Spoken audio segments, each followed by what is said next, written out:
Hello again, weather enthusiasts, and welcome back to our second presentation of the Metro Atlanta chapter of the AMS and NWA's Fall Webinar Series. My name is Sid King, and I'm the current president of our local chapter for the year of 2020. For those of you that are attending for the first time, over the summer, we launched our first ever virtual series to encourage the sharing of scientific knowledge and create educational resources that are free for all to use. And we're excited to be doing it again this fall, following the same principles. Here's a list of our speakers for the fall series. I need to correct myself earlier. I said it was our second presentation. I meant it was the third of the series.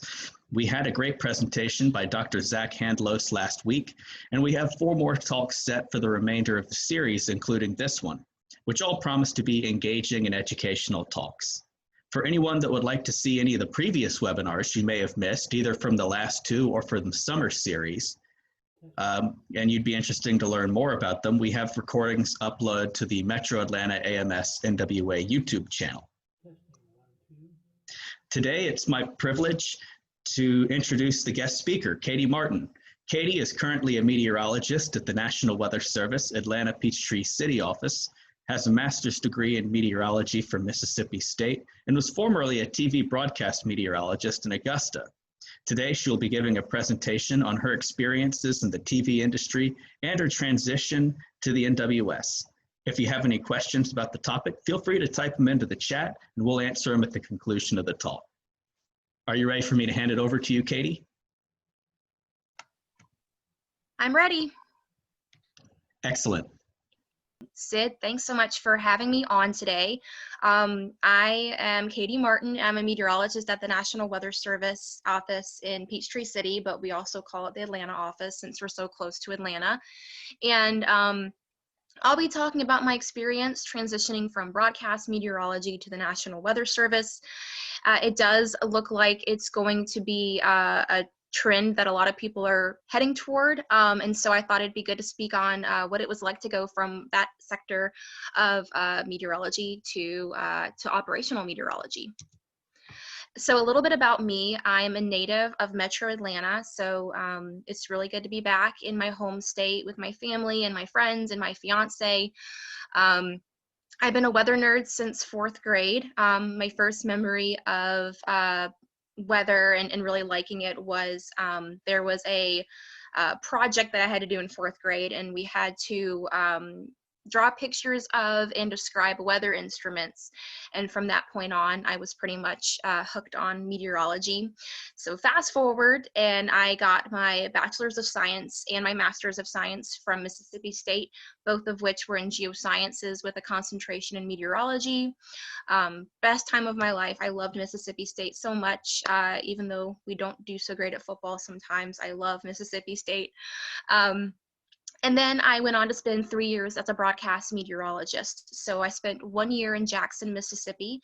Part of that time was as a senior in college. So that was a great experience. I was the weekend morning meteorologist. So I was balancing schoolwork during the week, going to class during the week, and doing the weekend morning show on the weekends. And then 2 years I spent in Augusta, Georgia. Most recently, I was the weekend morning meteorologist again there. Made some great friends there, got lots of experience with Georgia weather.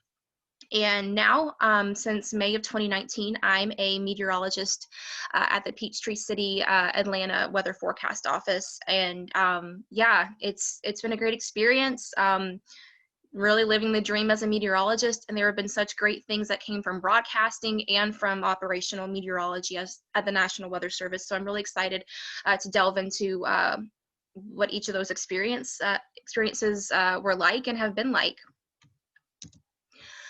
So I think I'll start with broadcast meteorology in the past. So we're going back to the 1950s through the 70s. Weathercasters, especially women, were hired by news stations because of their appearance, and it was primarily for entertainment and for ratings. The idea of the weather expert on TV wasn't really a thing. And so you can see where the stereotype of the weather girl came from, because a lot of folks on TV, especially women, were there to increase your ratings.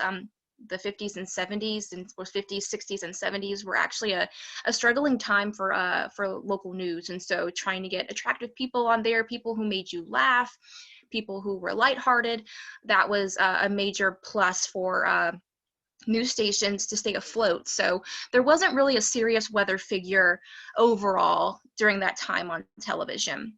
Also, during these early days of TV, weathercasters didn't hold degrees in meteorology, atmospheric science, or really any science field in general, and they lacked formal training. So I do think from my experience, and a lot of this will be from my experience, and people may have differing experiences from me, but I do think a lot of my experience kind of has suggested that the stereotype of kind of like the goofy weather guy or the weather girl who's only pretty but isn't very smart, this actually can be traced back to the early days of television. And this is a picture of a movie. It is called Weather Girl. It's obviously a very cheeky movie. I think it's a rom-com. So you kind of get the idea that sometimes people on TV who are meteorologists don't always get taken all that seriously. So we'll fast forward to now. A lot has changed. Today, about 2/3 of broadcast meteorologists have a degree in meteorology, atmospheric science, or a related field, and I got this from a 2019 study in the Bulletin of the American Meteorological Society. So this is pretty recent data. So most of the folks you see on TV have degrees that are the same as or comparable to folks who are in operational meteorology. And on top of that, broadcast meteorologists can seek designations from two major societies slash organizations, the American Meteorological Society and the National Weather Association. Both of those provide designations to broadcast meteorologists who show that they have a solid understanding of meteorology and they're able to effectively communicate complex ideas to the general public in the form of a weathercast. This was actually a step that I was going through before I left broadcast television. I had taken the multiple choice test for the American Meteorological Society, and I passed, and I was going forward to do a review of my weathercast. So I would record, or I would take 2 recordings of my weathercast during actual newscast. One was a routine weathercast, so a pretty quiet, non-severe weather day, and an active weather day. So for instance, if there were severe storms or tornado outbreak, tropical weather, those weathercasts would have been reviewed by a panel, and then this panel of already certified or sealed broadcast meteorologists would determine if I met the credentials to have that designation. So again, I didn't get to that point in my career when I was on TV, but this just goes to show that there's certainly a high standard being held for individuals to reach the best of their abilities in broadcast meteorology and definitely be good communicators and have solid understanding of meteorology. In total, there are 955 meteorologists either in TV or radio who have either the AMS or NWA certification or seal of approval, respectively.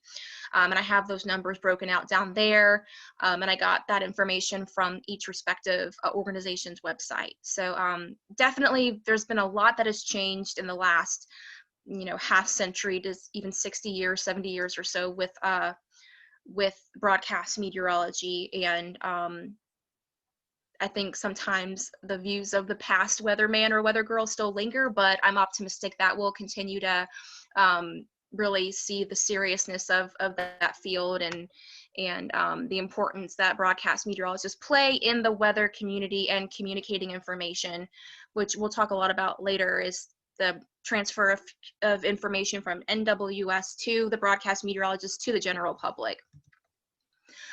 So a quick day in the life. There were a lot of crazy alarm clocks. I was primarily the weekend morning meteorologist, like I said, at both TV stations I worked at, both in Jackson and Augusta. But you're part of a weather team, and sometimes people get sick or take vacation. So I filled in on every other newscast, weekday morning, weekday evening, and weekend evening. So lots of crazy alarm clocks. The craziest one was a 1:45 a.m. wake up, and that was when I filled in on the weekday morning show, because that show started at 4:30 a.m. So we were live at 4:30. So I would come into work, and this is any newscast. I come into work, I immediately go on the computer and begin looking at the data. So I made forecasts using computer models. I would look at statistical models and climatology. What's normal for this time of year? How abnormal is the weather? And I'd look at satellite and radar trends. And one thing that was always important to me is that I would always read the AFD, which is the area forecast discussion. And I would look at the National Weather Service's forecast for the area I was responsible for to compare my thinking. Because for both stations I went to, I was new to that area, and a lot of folks at the National Weather Service offices had been there for years, and they understood the microclimates and the intricacies of forecasting the weather. So there was a lot to learn from those folks. So I definitely want to give them credit. They were absolutely a part of my forecast process when I was on TV. I would then produce graphics to be used on air. And the image on the right is, I got it from Barron Weather website. Barron is one of 2 to 3 primary vendors for weather graphics software. So in this picture, this man or this meteorologist looks like he's putting together a map of precipitation totals. Looks like it might be in California out west. So he's working on that, and that's something I would do. I'd be in the graphics, kind of choosing what data I wanted to show, if I wanted to put any text boxes to explain what I was doing. So that was kind of the graphic side of things. And my least favorite part of the job was that I had to do my own hair and makeup. A lot of people would think that someone did that for you, and they might if you were in a really big market like maybe Atlanta or New York or Chicago, Los Angeles, but in small and medium-sized markets, you're often doing all that yourself. And so that was my least favorite part of the job, because to me, it just took me away from actually doing weather stuff. All right, so this is a couple of, these are a couple of pictures of kind of me in action. On the top left one is me on the air. So this is what someone would see if they were watching from home. This looks like it's a screenshot from a weekday morning show because it's 4:47 a.m. on the timestamp up there. And I was showing, looks like radar reflectivity. So I was showing some rain across the area. And then what you don't see is the green screen behind me. So that is something that I spent about 4 semesters in college learning how to do. And that is knowing how to operate on the green screen. The screen to my side, back behind me, is one of the screens that I could look at if I was going through the actions and wanted to know where to point. That's what I would do. I would look to the screen to, there was one on the other side as well. You just can't see it. And so that's how it works. And the camera has kind of a projector-like apparatus in it, and it allows you to actually make me appear like I'm standing in front of a map, when in reality it was just a green screen. So that was really hard to learn in school. There are definitely some funny videos of me like learning how to like point and like pointing at the wrong place. So that is much harder than it looks. And you're ad-libbing. There's no teleprompter, at least for weather. You're literally talking off the top of your head, so you have to kind of be conversational, but you also have someone who's in your earpiece telling you how much longer you have before you have to toss back to the anchors. So a lot of moving pieces. It definitely helps you learn how to multitask. All right, so a really big part of broadcast meteorology, especially now, is social media. It has become such a big portion, even of the National Weather Service. You know, a lot of offices are on social media now, and it's definitely a double-edged sword. There are pros and cons. I don't think we would be where we are without it per se, but there are definitely some negative things about it that I do want to talk about. So the pros, and this is again from my experience and from the experience of others who I've talked to who were also broadcast meteorologists. Social media allows viewers to interact with your posts, and it gives you a pulse on what information is most important to them. What posts got a lot of likes? Not saying likes are inherently a good thing, but maybe they really care about rainfall totals, and you realize a lot of folks who follow you are farmers in that part of the country. So it lets you know what's important to people, maybe what's not important. Again, not that you don't share something that's important, even if people don't like it. But again, it just kind of gives you an idea of what's on people's minds when it relates to weather. Viewers can also interact with you, which can be a little scary, and I'll go into that more shortly. But at the end of the day, overall, it increases their trust in you and your forecast. They feel like they know you just a little bit better, and that can be absolutely critical when they need to act on some information you've given them in severe weather situations. And lastly, it's allowed critical weather information to reach a much broader audience much faster. Think about the weather radio. Just a TV newscast on TV, just regular radio with forecast update cut-ins. None of those means of communication are bad, but social media has just kind of enhanced the quickness and how rapid weather information can get out there. Now, some cons. What you're trying to convey in a post may be lost or misunderstood. They don't have body language to go off of. Even your voice can give off signals of what you're trying to convey. There's no voice with inflection, so it is frustrating to see people not understand what you're trying to convey, and you thought you were as clear as can be. Some people are also inexperienced with social media, and this could even be perhaps the older population, and this could hinder their ability to get information in a timely fashion. I know there were times where I would see on my Facebook page for my professional one for the news stations I worked for, that someone was responding to a post that was 3 days old, and they were asking, why'd you post about rain? It's not raining at my house. They didn't know to look at the timestamp for when the post had been done. So that can certainly be an issue to communication. There's also keyboard courage, and that's the idea that most people in general say things online that maybe they wouldn't say in person. There's not that sense of having to kind of answer for what you've said to someone. That definitely fuels things like cyberbullying and just generally just rude comments. We all have seen that on social media. And in extreme cases, people have actually used social media to sexually harass, verbally assault, stalk, and threaten on-air meteorologists, which I know is very crazy to think about, but yeah, I have heard stories of all of those things happening. So yeah, it's a crazy world there on social media. And on that note, I wanted to share some of the more humorous or just kind of crazy things I was told on social media. And again, just want to reiterate that my experience in TV was positive in so many ways. I miss those days a lot. It was a good time, and there are so many nice comments I'd gotten from people, and I definitely clung to those when I got some of the rude ones, because yeah, the first time you get a couple of mean comments from people you don't know, it really hurts. It kind of makes you feel vulnerable. So without further ado, here are some of the funnier and maybe even meaner things I've been told. And I'll just kind of step through each of these, but I won't necessarily go through all of them and read them all in detail. So one of these is this guy. He was like, "Hey, Katie," and his friend asked if he knew me, and he said, "Oh, I think I do." And the funny thing was, I was actually I was Katie Reagan on television. That was a stage name for privacy. So those two guys definitely did not know me because Katie Reagan wasn't real. So that was kind of a funny one. Is it just me, or doesn't Katie Reagan have the cutest mouth talking about weather? That one's funny because it's like, definitely didn't mean anything rude by it, but it's also like, I'm just trying to do my job, like, and that's the comment I get. Okay.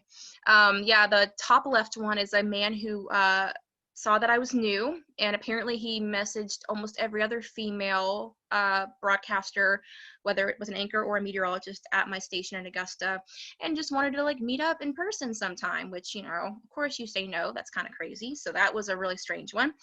And the bottom right one is one of the meaner ones I'd gotten, and it was someone saying that they just can't stand to watch me, my breathing is weird, do I have a speech impediment? Which is funny because I went through all of college with a teacher who taught broadcasting and never was once told that, so that was kind of weird. But that one bothered me for a while, if I'm being honest. One thing TV did was give me a very thick skin, and yes, I promise all of these are real. Okay, here's a couple more. Someone asked me if high cheekbones run in my family. Like, I I don't know. I think that might be makeup, not me. Someone was saying, don't slouch, it's unattractive. I think it was like 4 a.m. So I maybe was slouching, but you know what? When it's 4 a.m., you don't want to be up, maybe you slouch. I don't know. Top right is someone again being like, I can't stand Katie, please get rid of her. So that's nice, you know. I hope she loses her job. That's, yeah, stuff like that happened a lot. And that was at 5:01 a.m. So I was filling in on the weekday morning show, and that was what I got to, like, one of the first messages I saw in the morning. So, and on the bottom, someone was very happy that I was in long sleeves, so that's interesting. And then someone said, I'll be watching Cutie Katie for your forecast. And I always had to hold myself back and not correct people for using the wrong your, but that's beside the point. So anyway, this is kind of a taste of social media when you're even, and I didn't even consider myself in the public eye because I was only in small and medium-sized markets, but you would be surprised by what people say to you. It's very interesting. So clearly social media is a mixed bag of good and bad. So now I'll talk more about transitioning to the National Weather Service. So broadcast meteorology, it was very communication focused. It's obviously about communicating with the public. The National Weather Service isn't all that different. It is more product focused. So what are you putting out to the public? Watches, warnings, advisories, your area forecast discussion, any other product, but the populating the information that you see on your National Weather Service website. And increasingly so, the National Weather Service is partner focused, and I'll talk more about what partners are in a second. So broadcast meteorology, your primary audience is the general public. It's whoever's tuning in to watch you on TV or tune in to like rewatch your forecast on the website. The National Weather Service serves the general public and works with partners. And partners are generally other government entities that depend on or impacted by weather. So you're looking at emergency managers, the U.S. Forest Service. They deal a lot with forest management and fire. Fire weather is very important for them. And the USGS, the U.S. Geologic Survey. So they often are tied with us, tied in with us in terms of hydrology, river gauges. So very important for flooding and information on what happens when rain actually hits the ground. That's where the USGS comes in. I do think my time in broadcast meteorology gave me a lot of exposure to the layperson's understanding of weather and forecasting. There were things that I was surprised that people understood just simply because they didn't have a background in weather or even in science, and there were things that I was shocked people didn't understand. One of those things is probability of rain. That's one of those things I'm just like, how do you not understand? Like, I'm trying to tell you. So it's eye-opening. I think it's good for us in the social sciences realm to understand where people are coming from. The Weather Service, you're much more hands-on with data. Upper air soundings, radar, you're getting that data in firsthand and you're interacting with it. The radar data is brand new when you're interrogating it for indicators of a tornado or a severe thunderstorm warning. So that's very cool to be working hands-on with the data. With broadcasters, they're relaying information contained in watches, warnings, and advisories to the public. And with the Weather Service, you are the initiator of that information, which is an incredible responsibility. That's probably one of the scariest things to me, that I just want to get it right and not mess it up, because it's, you know, it's people's lives and property on the line. Broadcast meteorology, your main goal is to communicate the general weather story. What are the main impacts for the day, and how are people going to interact with the weather, and what do you want them to know about being safe in the midst of the weather? For the National Weather Service, you delve a lot deeper into specific weather concerns. So winter weather, you care about GDOT, Georgia Department of Transportation. Should GDOT brine the roads? How much snow or ice are you expecting? Tropical weather. Is FEMA going to activate for tropical weather? And then for fire weather, should individuals be burning on a given day? Are the winds too high? Will the smoke kind of set under an inversion and not be able to ventilate? So you really get in the weeds with specific weather concerns with the National Weather Service, which has been really a big area of growth for me. All right, so wrapping up here, just wanted to pass along some advice for anyone interested in a career with the National Weather Service, because these were questions I had, and I was very fortunate to have a couple of people who entered the Weather Service before me who pointed me in the right direction, and I want to do the same for anyone out there who may be having similar questions. So firstly, ensure that your undergraduate curriculum contains the education requirements for the Federal Meteorology Job Series. That is 1340 is the code, and I have a website here that you can look up. So if you want more information on that, to make sure you're taking the right courses when the time comes. Having a master's degree isn't required, but it does set you apart from other applicants and makes you more competitive, especially if you've had some experience with research. Take the time to create a thorough resume. If you know someone in the Weather Service, have them proofread your resume and ensure that you use keywords that the hiring specialists are looking for. It's really important to kind of get their attention and keep their attention when you're applying. And be prepared to work rotating shifts as well as nights, weekends, and holidays. It's not always fun, but it's extremely rewarding. And making this transition was is probably the best decision I've made in my career so far. All right, and picture to end it all is me launching the weather balloon on my first day with the Weather Service. I'm clearly very excited. I was really pumped, super cool to see that data coming in when you launch the weather balloon. It's so important. But yeah, that's my presentation. So I will pass it back over to Sid.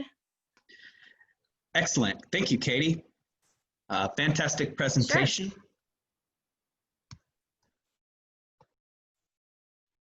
Once again, here's a list of our speakers for the fall series. The next speaker we have scheduled is Dr. John Knox at UGA, and he'll be giving a talk on easy rules of thumb for calculating the wet bulb temperature, specifically with applications to the wedge and to agriculture, and he'll be doing that next Tuesday at 2 p.m. Over the years, our chapter has hosted a variety of events for the purpose of building a community of meteorologists and weather enthusiasts from all backgrounds. As always, I'd like to take a moment to thank our officer team, Steve Gregg, Brad Rubin, and Sarah Tonks for the diligent work that they've done to make this series a reality and to keep it going. Here's a list of all the different ways you can connect with and follow our chapter over various media. If you'd like to learn more about our chapter, please feel free to check out those links and reach out to us. And that concludes today's presentation. On behalf of all of us at the Metro Atlanta AMS and NWA chapter, we'd like to thank you all for joining us and for your attention. So we're now going to open our chat window and try and answer any questions you may have. Katie, I have a question. In your experience, switching from broadcast to the NWS, what did you find the most difficult part of the transition was?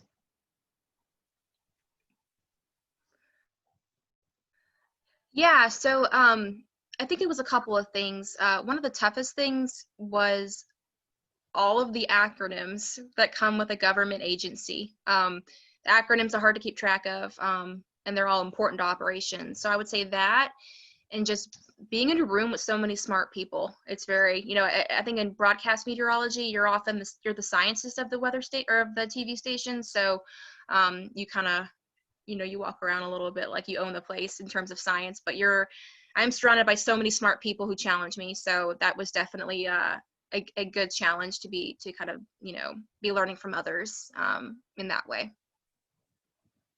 Thank you. You are probably the only broadcaster in the room there, though. What was that? You're probably the only broadcaster in the room there, though. That is true. I have that. I have something if I have a second, Sid. Sure, go right ahead. Okay. I know I had posted on my own Facebook page that I would be doing this, and I saw my friend Ryan Rolando in chat, so I just wanted to say hey, and thanks for tuning in. All right, I think that covers the questions we have. Once again, we want to thank you guys for joining us. We're looking forward to seeing you at Dr. Knox's presentation next week.